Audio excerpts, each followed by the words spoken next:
Welcome to Nana classes. दोस्तों, नाना classes के YouTube channel पे आपका स्वागत है। आज है 5 सितंबर और 5 सितंबर 2024 के जितने भी most important Rajasthan current affairs के क्वेश्चन बनते हैं, आज हम उनका डिस्कस करेंगे। पूरा वीडियो ध्यान से देखना और लास्ट में मैं आपसे क्वेश्चन पूछूंगा जिनके जवाब आपको कमेंट बॉक्स में देने हैं। आज हम पढ़ेंगे पेरिस पैरा ओलंपिक में सुंदर सिंह गुर्जर का कांस्य पदक, कन्नौज में बीएसएफ की रिट्रीट सेरेमनी की शुरुआत और राजस्थान को राष्ट्रीय ई गवर्नेंस 2024 का स्वर्ण यानी गोल्ड अवार्ड मिला। इसकी पूरी चर्चा करेंगे। डेली इस समय आपको एक क्लास मिलती है, संडे के दिन वीकली और फिर मंथली क्लास मिलती है। और साथ में हम डेली पढ़ते हैं राजस्थान सुजस सार। डेली के जो राजस्थान सुजस सार आती है उनमें से इंपॉर्टेंट वन लाइनर और पूरा सुजस सार को हम अध्ययन इस वीडियो के माध्यम से करते हैं। आज विशेष दिवस राष्ट्रीय शिक्षक दिवस की सभी विद्यार्थियों को बहुत बहुत शुभकामनाएं। इस विशेष अवसर पर नानक क्लासेज ऐप में उपलब्ध में जितने भी वीडियो कोर्सेज है और जितनी भी टेस्ट सीरीज है उनमें विशेष 50% छूट आज रात 12 बजे तक चलेगी। और आपके लिए मैं स्पेशल आज शाम 9 बजे खेल खिलाड़ी से संबंधित खेल और खिलाड़ी सिर्फ उसका खेल और खिलाड़ी 50 क्वेश्चन लेके आऊँगा। शाम को 9 बजे तैयार रहना। तो पुनः 5 सितंबर शिक्षक दिवस की हार्दिक शुभकामनाएं। दिन हमारे देश के दूसरे राष्ट्रपति और प्रथम उपराष्ट्रपति डॉक्टर सर्वपल्ली राधाकृष्णन की जयंती को बनाते हैं शिक्षक दिवस के रूप में। तो शिक्षक जैसे प्रत्यक्ष रूप से अप्रत्यक्ष रूप से किसी भी प्रकार से जिसने हमें ज्ञान दिया है वो हमारा गुरु है, उसका सम्मान करना हमारा कर्तव्य बनता है। तो आप भी सभी इसका जरूर ध्यान रखें। तो शिक्षक दिवस की हार्दिक शुभकामनाएं। और आज शिक्षक दिवस पर हमारा जो टारगेट रहेगा, रोज हम 4000 लाइक का टारगेट रखते हैं। आज हमारे लक्ष्य में टारगेट आया है 5000 के का, क्योंकि सिर्फ आपसे और कुछ नहीं चाहिए, गुरु दक्षिणा में 5000 लाइक चाहिए। तो आज सारे विद्यार्थी जो भी वीडियो देखेंगे सबसे पहले वीडियो को लाइक करेंगे, फिर पूरा वीडियो आराम से देखेंगे। तो करें स्टार्ट आज की क्लास। सबसे पहले कल के क्वेश्चनों के साथ। कल हमने पढ़ा 2 सितंबर 2024 को वायुसेना का MiG-29 जो है लड़ाकू विमान क्रैश हो गया बाड़मेर में। मुख्यमंत्री भजनलाल शर्मा ने महिला सुरक्षा को लेकर राज्य में किस यूनिट के गठन की घोषणा की है? कालिका यूनिट। और राज्य शिक्षा विभाग द्वारा 28वें सम्मान समारोह में 157 भामाशाहों का सम्मान किया। इसका आयोजन कहाँ किया गया? मोहनलाल सुखाड़िया विश्वविद्यालय उदयपुर। और जर्मनी की हाइडेलबर्ग यूनिवर्सिटी राज्य की किन जनजातियों की जीवन शैली पर रिसर्च कर रही है? तो कालबेलिया, रायका, रेबारी और भोपा जनजाति पर कर रही है। फिर हमने पढ़ा उप मुख्यमंत्री दिया कुमारी ने जयपुर शहर के हेरिटेज संरक्षण और विकास के लिए कितने करोड़ रुपए का प्रावधान किया है? 100 करोड़। और बजट 2024-25 में मुख्यमंत्री जल स्वावलंबन अभियान 2.0 शुरू करने की घोषणा की थी। 1.0 की शुरुआत कब हुई? 2016। तो इसका टेस्ट आपको नानक क्लासेज ऐप में चल रही टेस्ट सीरीज के अंदर मिल गया। ये रहा 1 जनवरी से 31 दिसंबर 2024 एक साल का करंट मिलेगा, डेली, वीकली और मंथली। इसके अलावा आप स्पेशल ऑनलाइन वीडियो कोर्स ले सकते हैं बहुत ही शानदार तरीके से। हर मंथ के खेल, पुरस्कार, योजनाएं वगैरह मैं आपको करवा रहा हूँ, हर एक एग्जाम के लिए इम्पोर्टेंट रहेगा। और टेलीग्राम ज्वाइन कर लो, नानक क्लासेस शिव सर। आपको पीडीएफ भी मिलती है इस क्लास की और क्विज भी मिलती है। 5000 के होते ही तुरंत आपको उसके अंदर पीडीएफ प्राप्त हो जाएगी। वीडियो की डिस्क्रिप्शन में लिंक है, वहां से आप लीजिए। करें आज की क्लास की शुरुआत। पेरिस पैरा ओलंपिक खेलों में राजस्थान के सुंदर सिंह गुर्जर ने 64.96 मीटर भाला फेंककर F46 कैटेगरी में कौन सा मेडल जीता है? Very very important. अब तक भारत 20 से 21 पदक ला चुका है पेरिस पैरा ओलंपिक में, जबकि राजस्थान को ये तीसरा पदक मिला है। राजस्थान के खिलाड़ी करौली जिले के सुंदर सिंह गुर्जर ने, और क्यों ना हो भाई, पदक क्यों ना लाए, इनके जो गुरु है, इनके जो कोच है महावीर जी सैनी, वो भी इनके साथ वहां गए हुए हैं। पेरिस ओलंपिक में कोच के रूप में महावीर जी जो सैनी हैं, जिन्हें 2023 का द्रोणाचार्य पुरस्कार मिला था, श्री गंगानगर के सूरतगढ़ के हैं। जब गुरु साथ में हो तो क्या डर होता है। तो इनके गुरु, इनके कोच महावीर जी सैनी इनके साथ पेरिस के अंदर है, तो पदक तो बनता ही है। अपने गुरु को गुरु दक्षिणा तो देनी होती है, तो उनके मुख्य कोच है, ये भी ध्यान रखना। तो पेरिस पैरालंपिक खेलों में राजस्थान के सुंदर सिंह गुर्जर ने 64.96 मीटर भाला फेंककर F46 कैटेगरी में कौन सा मेडल जीता? तो कांस्य पदक जीता। कौन सा? कांस्य, ये देखो करौली के सुंदर सिंह गुर्जर। तो पेरिस पैरा ओलंपिक 2024 की बात करें तो करौली के सुंदर सिंह गुर्जर ने 64.96 मीटर भाला फेंका। इनकी कैटेगरी है F46। इन्होंने कांस्य पदक जीता और पिछला टोक्यो ओलंपिक हुआ था उसमें भी इन्होंने कांस्य पदक जीता था। सुंदर सिंह गुर्जर को 2019 में अर्जुन पुरस्कार मिला था। पेरिस पैरालंपिक खेलों में राजस्थान के खिलाड़ियों का यह तीसरा मेडल है। पहला मेडल अवनी लेखरा ने 10 मीटर एयर राइफल की SH1 कैटेगरी में गोल्ड दिलाया था और दूसरा मेडल मोना अग्रवाल ने ही इसी कैटेगरी में SH1 category 10 metre air rifle category में ब्रॉन्ज मेडल जीता। तो अब तक राजस्थान के 9 से 10 खिलाड़ी गए हैं, उनमें से 3 खिलाड़ी पदक प्राप्त कर चुके हैं। तो अच्छे तरीके से याद रखना। अमृतसर के बाघा बॉर्डर की तरह BSF द्वारा बॉर्डर पर रिट्रीट सेरेमनी की शुरुआत कहाँ करेगी? देखो, आपको लगभग आपने सुना है, बहुत सारे विद्यार्थी गए होंगे। पंजाब के अमृतसर में बाघा बॉर्डर है। वहाँ ये शाम को संध्या को झंडा उतारा जाता है, लगाया जाता है। इधर हमारे भारतीय सैनिक और इधर जो पाकिस्तान रेंजर होते हैं आपस में परेड करते हैं।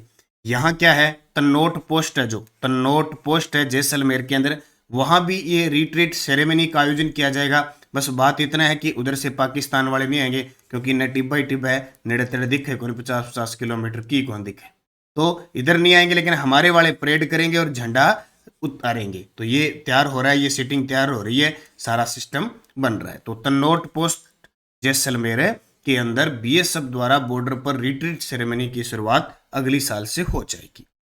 तो पंजाब के अमृतसर में बाघा बॉर्डर की तर्ज पर BSF की रिट्रीट सेरेमनी 2025 से जैसलमेर के तन्नोट राय मंदिर परिसर में शुरू हो जाएगी और यहाँ ये सिस्टम बनाया जा रहा है कि 1000 लोगों के बैठने की व्यवस्था होगी। तो BSF के जवान विधिवत रूप से यहाँ तिरंगा फहराएंगे। तो पाकिस्तान के रेंजर होंगे नहीं, हम बाकी सारा सिस्टम बाघा बॉर्डर की तरेंगे। तो इससे पहले जो खाजूवाड़ा है बीकानेर के अंदर, बबलियन चौकी जैसलमेर में भी रिट्रीट सेरेमनी का आयोजन किया जाता है। तो तन्नोट माता मंदिर भी है तन्नोट जैसलमेर में, रुमाल वाली देवी और थार की वैष्णो देवी कहते हैं और सेना के जवानों की देवी कहा जाता है। ये भी थोड़ा सा याद रखना। सांचू पोस्ट बीकानेर में है। अभी राज्यपाल भ्रमण के लिए आए थे। उत्तरलाई बाड़मेर में सैन्य हवाई अड्डा है जिसे अब साथ में नागरिक हवाई अड्डा भी बनाया जा रहा है। और हिंदूमल कोट श्री गंगानगर में, यहीं से हमारी अंतर्राष्ट्रीय सीमा की शुरुआत होती है। सुप्रीम कोर्ट की केंद्रीय अधिकार प्राप्त समिति ने 31 मार्च 2025 तक किस टाइगर रिजर्व में निजी वाहनों के प्रवेश पर प्रतिबंध लगाने की सिफारिश की है? जी बिल्कुल, आप देखते हो ये टाइगर रिजर्व जितने हैं ना, वहाँ निजी वाहन जाते हैं देखने के लिए। तो अब सुप्रीम कोर्ट ने कहा है कि 31 मार्च 2025 तक किस टाइगर रिजर्व में निजी वाहनों के प्रवेश पर प्रतिबंध लगा दिया, तो वो है सरिस्का टाइगर रिजर्व अलवर। आपको ये मालूम है कि राजस्थान में 5 टाइगर रिजर्व है। कितने? 5। पहला बना था रणथंभौर 1973 में, सबसे ज्यादा बाघों वाला है ये। 2 नंबर पे सरिस्का बना था 1978 में, ये कर्म पूछते हैं, सन पूछते हैं। तीसरा बना था मुकुंदरा हिल्स 2013 में जाके। चौथा रामगढ़ विश्वधारी 2022 में बना और अभी 5वां धौलपुर करौली 2023 में बना। और छठा देखो प्रस्तावित है कुंभलगढ़ कब बने। तो 5 टाइगर रिजर्व जरूर जानना। इन 5 टाइगर रिजर्व में वर्तमान में लगभग 134 बाघ विचरण करते हैं। तो सुप्रीम कोर्ट ने चिन्हित कर दिया कि इससे क्या वन्य जीवों को बहुत गंभीर नुकसान हो रहा है। अनियंत्रित पर्यटन और यातायात है, निजी वाहनों पर पूर्ण प्रतिबंध लगाने की सिफारिश की है।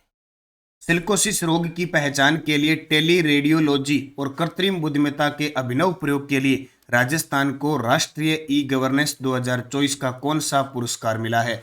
वेरी वेरी इंपॉर्टेंट है। मुंबई के अंदर ई गवर्नेंस समारोह का आयोजन किया गया, उसमें राजस्थान को गोल्ड मिला सीधा ही, यानी ई गवर्नेंस का स्वर्ण पुरस्कार मिला। किसके लिए? सिलिकोसिस रोग। ये सिलिकोसिस रोग है, फेफड़ों का रोग है। ये जो मजदूर श्रमिक जो खनन विभाग में काम करते हैं ना, उनके फेफड़े का रोग हो जाता है। तो टेली रेडियोलॉजी और कृत्रिम बुद्धिमत्ता के अभिनव प्रयोग के लिए राजस्थान को राष्ट्रीय ई गवर्नेंस गोल्ड पुरस्कार से सम्मानित किया गया। गोल्ड पुरस्कार से सम्मानित किया गया। तो ये इंपॉर्टेंट रहेगा। कहाँ पे?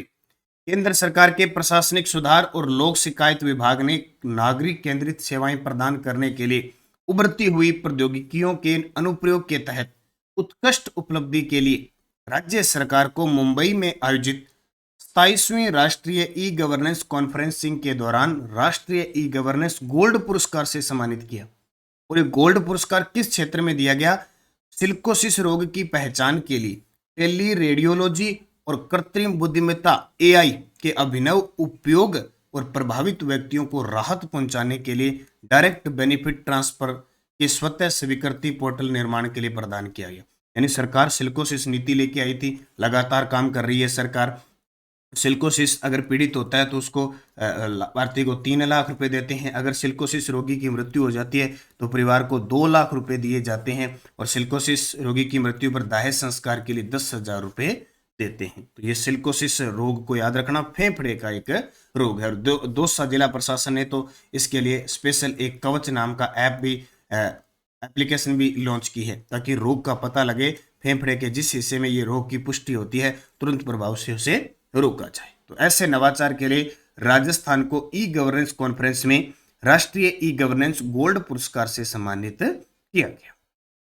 ये बाकी सारी मैंने बताई दी, 10 लाख रुपए और ये अवार्ड दिया गया। इससे पहले आपको बताया ईओस दी सॉफ्टवेयर, ईओस दी सॉफ्टवेयर के माध्यम से निःशुल्क दवा योजना में भी राजस्थान को अवार्ड मिल चुका है। मुंबई में आयोजित 37वीं राष्ट्रीय ई गवर्नेंस कॉन्फ्रेंस में राज्य सरकार के राज किसान साथी ऐप फेज 2 प्लेटफॉर्म को ई गवर्नेंस 2024 का कौन सा पुरस्कार मिला? एक तो सिलिकोसिस में गोल्ड मिला, जबकि इस राज किसान साथी ऐप फेज 2 प्लेटफॉर्म को भी एक अवार्ड मिला, वो मिला रजत अवार्ड। यानी ई गवर्नेंस का सिल्वर अवार्ड दिया गया। ये दोनों वहीं दिए गए थे, दोनों अलग अलग मैंने आपको प्रश्न दे दिए। तो मुंबई में आयोजित 37वीं राष्ट्रीय ई गवर्नेंस कॉन्फ्रेंसिंग में गवर्नमेंट प्रोसेस री इंजीनियरिंग फॉर ट्रांसफॉर्मेशन यानी ईज ऑफ डूइंग के तहत, इसके तहत ईज ऑफ डूइंग के तहत स्टेट लेवल इनिशिएटिव के तहत उत्कृष्ट उपलब्धि के लिए राजस्थान सरकार के राज किसान साथी ऐप 2 प्लेटफॉर्म को ई गवर्नेंस यानी सिल्वर पुरस्कार 2024 से सम्मानित किया। ये आपको याद रखना है, ईज ऑफ डूइंग के तहत ये पुरस्कार दिया रजत पदक, और सिलिकोसिस पर प्रौद्योगिकी नवाचार करने पर गोल्ड दिया गया। ये दोनों ही पुरस्कार परीक्षा की दृष्टि से इंपॉर्टेंट बनेगी। राजस्थान के किस जिले में 3150 मेगावाट की सौर परियोजनाओं के लिए भूमि आवंटन की स्वीकृति दी गई है? कल राज्य मंत्रिमंडल की बैठक हुई थी, उसमें यह निर्णय लिया गया था 3150 मेगावाट की सौर परियोजनाओं के लिए भूमि आवंटन की मंजूरी जैसलमेर के अंदर दी है। यहाँ पे जैसलमेर। अब 3150 में से 3000 मेगावाट की तो दी है रामगढ़ जैसलमेर में, रामगढ़ जैसलमेर के अंदर दी है, जबकि 150 मेगावाट ये जैसलमेर जिले के फतेहगढ़ तहसील में 300 हेक्टेयर भूमि आवंटन के प्रस्ताव का अनुमोदन किया है। यानी टोटल 3150 है। 3150 मेगावाट की सौर ऊर्जा परियोजना के लिए जिला पूछे तो जैसलमेर, सीधा सा क्वेश्चन है। अब 3150 में से 3000 मेगावाट सौर परियोजना के लिए जैसलमेर जिले की उपनिवेशक तहसील रामगढ़ नंबर 1 में लगाई जाएगी, और 150 मेगावाट की सौर ऊर्जा परियोजना जैसलमेर जिले के फतेहगढ़ तहसील में अनुमोदन किया गया है, वहां ये जगह सेट की गई है। तो सौर ऊर्जा के मामले में राजस्थान देश में सबसे 1 नंबर पे आता है। सौर क्षमता के मामले में लगभग 19,000 प्लस सौर ऊर्जा क्षमता हो चुकी है, लेकिन हमें सौर ऊर्जा वर्तमान में जो उत्पादन हो रहा है वो लगभग 3700 मेगावाट हो रहा है, 3700 मेगावाट। और पवन ऊर्जा की बात करें तो क्षमता, अधिष्ठापी क्षमता है वर्तमान में 2204 मेगावाट, और जो हमें उत्पादन हो रहा है वो लगभग 4000 मेगावाट। ये दोनों बातें याद रखें। राजस्थान में उत्कृष्ट खिलाड़ियों को राज्य के अधीन सेवाओं में नियुक्तियों में कितने प्रतिशत का आरक्षण का प्रावधान है? जी बिल्कुल, ये सारी सुजस की चीजें हैं, जो सुजस रिपोर्ट है वहां से मैं क्वेश्चन आपको दे रहा हूं, ताकि किसी भी प्रकार की दिक्कत नहीं, और आने वाले एग्जाम में सरकार एग्जामिनर सुजस से क्वेश्चन हटाएगा तो हमारा गलत नहीं होगा। तो राजस्थान में उत्कृष्ट खिलाड़ियों को राज्य की अधीन सेवाओं में नियुक्तियों में कितने प्रतिशत? तो याद है 5000 के का आज हमारा 5000 लाइक का टारगेट है। शिक्षक दिवस पर बस यही गुरु दक्षिणा है छोटी सी, इससे हमारा दिल खुश हो जाता है। हमें लगता है जो हमारे साथ विद्यार्थी जुड़े हुए हैं वो मन से, दिल से हमें पसंद करते हैं। बस इतनी बात है और कुछ ही नहीं है, ताकि हमें भी लगे भी हाँ ठीक है, हम जितनी मेहनत कर रहे हैं विद्यार्थी उतनी मेहनत के साथ हमारा सहयोग कर रहे हैं। 5000 लाइक का टारगेट है, आप सारे विद्यार्थी जल्द से जल्द पूरा करोगे। तो राजस्थान में उत्कृष्ट खिलाड़ियों को राज्य के अधीन सेवाओं में नियुक्ति में कितने प्रतिशत आरक्षण का प्रावधान है? 2%। कितना? 2%। उत्कृष्ट खिलाड़ियों की नियुक्ति में 2 और सेवाएं शामिल। एक तो याद रखना, कल राज्य मंत्रिमंडल की बैठक हुई थी, उसमें खिलाड़ियों की नियुक्ति में 2 और सेवाएं शामिल है। उत्कृष्ट खिलाड़ियों को राज्य के अधीन सेवाओं में, ठीक है, तो उत्कृष्ट खिलाड़ियों को राज्य के अधीन सेवाओं में नियुक्तियों में 2% आरक्षण है ही। अब एक क्या किया गया है कि दिनांक 21 नवंबर 2019 को अधिसूचना जारी की गई थी। उत्कृष्ट खिलाड़ियों के संबंध में इस स्पष्टीकरण को प्रतिस्थापित किए जाने के समय यह प्रावधान 2 सेवाओं नियमों Rajasthan language and library state and सब कोऑर्डिनेट सर्विस रूल 2013 और Rajasthan excise laboratory service rule 2015 में सम्मिलित किए जाने से रह गए थे। स्पष्टीकरण को इन सेवाओं में शामिल करने के लिए नियमों में संशोधन के प्रारूप को मंत्रिमंडल ने अनुमोदन किया था। बस यहाँ इतना ही प्रश्न बनता है कि उत्कृष्ट खिलाड़ियों को राज्य के अधीन सेवाओं में नियुक्ति में कितने प्रतिशत का आरक्षण है? 2%। तो ये जरूर याद रखना, इसलिए क्वेश्चन है। सुजस मुख्यमंत्री भजन लाल ने शिक्षकों और खिलाड़ियों को दी बधाई। गुरुजनों के प्रति श्रद्धा और सम्मान की परंपरा को मजबूत बनाए। सुंदर सिंह गुर्जर ने कल कांस्य पदक जीत लिया। और इस मंत्रिमंडल की बैठक में पुलिस फोर्स में महिलाओं को 33% आरक्षण पर मोहर लग चुकी है। 3000 मेगावाट क्षमता के सौर ऊर्जा प्लांट यानी 3150 के जैसलमेर, और पेंशनकर्ता जो है उनको 5% का अतिरिक्त अब भत्ता मिलेगा। और राजस्थान पुलिस अधीनस्थ सेवा नियम 1989 में संशोधन किया और महिलाओं को 33% आरक्षण। अभी वन लाइनर पढ़ेंगे। और राजस्थान सरकार को मिला राष्ट्रीय ई गवर्नेंस गोल्ड अवार्ड। इसकी पूरी चर्चा हम कर चुके हैं। राइजिंग राजस्थान उद्योग और वाणिज्य मंत्री की स्विट्जरलैंड यात्रा हो चुकी है। और प्रदेश में ऑयल और नेचुरल गैस खोज में नई तकनीक को प्रोत्साहन मिलेगा। और आयुष्मान आरोग्य मंदिर होंगे जन स्वास्थ्य की प्रमुख धुरी। CS शिक्षक और श्री गंगानगर में आमजन की परिवेदनाओं को त्रिस्तरीय जन सुनाई होगी। वन लाइनर देख लो, वैसे मैंने बता दिया। प्रदेश में ऑनलाइन और नेचुरल गैस खोज में नई तकनीक को प्रोत्साहन मिलेगा। पेट्रोलियम क्षेत्र में वर्तमान में 13 माइनिंग लीज, 14 पेट्रोलियम एक्सप्लोरेशन जारी है। देश में कुल उत्पादित क्रूड ऑयल का 14.95% क्रूड ऑयल का प्रदेश में उत्पादन हो रहा है। ये प्रश्न आने वाले किसी भी पेपर में आपको देखने को मिलेगा। Rising Rajasthan global investment summit 2024 के तहत उद्योग व वाणिज्य राइजिंग राजस्थान उद्योग और वाणिज्य मंत्री की स्विट्जरलैंड यात्रा। और अब 70 से 75 वर्ष, सोच लो, 70 से 75 साल के पेंशनर और पारिवारिक पेंशनर के लिए 5% अतिरिक्त भत्ता दिए जाने की घोषणा सरकार ने की है। ये सारी सुजस रिपोर्ट है। और महिलाओं की न्यूनतम 33% भर्ती अब राजस्थान पुलिस के अंदर होगी। टेलीग्राम ज्वाइन कर लो भी। नानक क्लासेस शिव सर और नानक क्लासेस दोनों ही वीडियो की डिस्क्रिप्शन में दोनों का लिंक है। मैं आपको बता देता हूँ, नानक क्लासेज इसमें लगभग 1,20,000 विद्यार्थी है और इसमें लगभग 66,000 है। तो PDF जो मिलेगी वो नानक क्लासेस शिव सर पर मिलेगी। क्विज मिलेगी शाम तक। पिछले वीडियो का क्वेश्चन था, राजस्थान में किन 2 नए नगर निगमों का गठन किया गया? तो भीलवाड़ा और पाली नए नगर निगम बन चुके हैं और 13 बन चुके हैं। अब आपके लिए क्वेश्चन जिसका जवाब कमेंट में देना है। मुख्यमंत्री जल स्वावलंबन अभियान 1.0 की शुरुआत किस वर्ष हुई? 2014, 2016, 2018, 2022। ये आपका गृह कार्य, सभी को जवाब देना है। यस्टरडे डे जब महोत्सव पढ़ रहे थे, पतंग उड़ाई जाती है जयपुर में। पतंग उड़ाते तो सब जगह, लेकिन पतंग जी की उड़ाई जाए सारों ज्यादा प्रसिद्ध है जयपुर की। जनवरी महीने में पतंग उड़ाई जाए। हाथी महोत्सव जयपुर में, वैसे भी हाथी महोत्सव है जो अपने आमेर के अंदर कुंडा गांव में विश्व का 3रा हाथी गांव बना हुआ है। अन्नपूर्ण महोत्सव राजसमंद को है। और डांस करीजे कुंभलगढ़ डांस करे राजसमंद में। कजली तीज बूंदी की प्रसिद्ध है। अभी कजली तीज भाद्रपद कृष्ण तीज को निकली है। अब 5 क्वेश्चन महोत्सव के। मीरा महोत्सव कहाँ बनाया जाता है? हाड़ौती महोत्सव कहाँ बनाया जाता है? दशहरा महोत्सव कहाँ बनाया जाता है? बेणेश्वर महोत्सव और बागड़ महोत्सव। ये 5 के जवाब आपको कमेंट बॉक्स में देने हैं। जाते जाते वीडियो को लाइक शेयर करना है। लाइक भाई सारे ध्यान रखना, आज का टारगेट मत भूल जाना, आज की गुरु दक्षिणा मत भूल जाना। आज शाम 7 बजे हम पढ़ेंगे जिला दर्शन में जिला पढ़ेंगे, प्लस 9 बजे खेल खिलाड़ी स्पेशल और स्पेशल। तैयार रहना, मस्त रहना, निरंतर मेहनत करना और महा बचत ऑफर आज चाहे वो करंट की बुक है, चाहे जिला दर्शन है, चाहे आर्थिक समीक्षा है, चाहे CAT है, चाहे पशु परिचर ब्रह्मास्त्र 5,555 है, सब पे छूट चल रही है। और कॉम्बो आपको मिलेगी, कॉम्बो बुक पर छूट मिलेगी। आप सारी एक साथ कॉम्बो ले सकते हो, 2 कॉम्बो ले सकते हो, 1 ले सकते हो। आप इसका फ़ायदा उठाएं। बाकी वीडियो कोर्स, ऐप वगैरह, टेस्ट सीरीज सारी चल रही है टोटल की टोटल, और आज शाम 12 बजे तक आपको विशेष छूट दी जा रही है। RS pre exam, current affairs test series चल चुकी है, समसामयिकी और राजस्थान की अर्थव्यवस्था, और सेकंड ग्रेड ओल्ड पेपर की शुरुआत भी हो चुकी है। तो निरंतरता बनाए रखें, मेहनत करें, सफलता मेहनत के बाद ही मिलेगी। एक लंबे सफर, एक लंबे जरिए के तहत आप मेहनत करोगे और सच्ची मेहनत होगी तो आपको सफलता मिलेगी। तहे दिल से आपका बहुत बहुत धन्यवाद। जय हिंद, जय भारत, जय राजस्थान।